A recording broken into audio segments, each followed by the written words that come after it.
Et de patrimoine, il en est question aussi dans le prochain reportage. Découvrir celui qui nous entoure en marchant, tout simplement, mais aussi enregistrer ses parcours et les partager. C'est désormais possible grâce à une application audio guide imaginée par une Iséroise. Pilgrims, c'est son nom, a été lancé il y a tout juste 6 mois. Lucie Martin avec Franck Serroni. Imaginez la vie quotidienne des Romains qui ont vécu... Découvrir une ville autrement. Avec cette application, il suffit de laisser son téléphone dans sa poche, de s'approcher d'un monument et l'audioguide se met en route. Voici une anecdote intéressante. Ces jardins abritent les vestiges d'une somptueuse villa ayant appartenu à un haut fonctionnaire ou à un riche marchand. Vous pouvez encore voir les traces du système de chauffage par hypocauste sophistiqué utilisé pour chauffer les bains. Ils étaient bien en avance sur leur temps, n'est-ce pas ?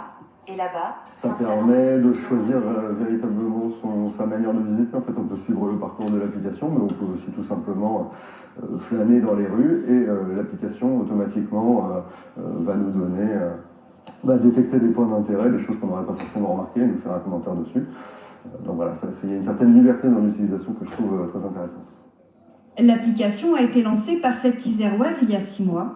Un audioguide qui se transforme en réseau social du voyage culturel avec la possibilité d'enregistrer ses parcours et de les partager.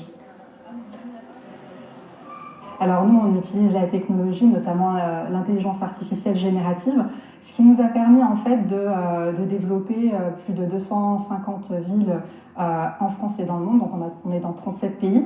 Mais par contre, aujourd'hui, ce qu'on recherche surtout, c'est d'aller faire des partenariats avec des professionnels du tourisme pour avoir vraiment des contenus d'experts locaux. Et nous, grâce à l'IA, on les aide à le mettre en multilingue et en voix à des coûts beaucoup plus attractifs que si on devait le faire manuellement.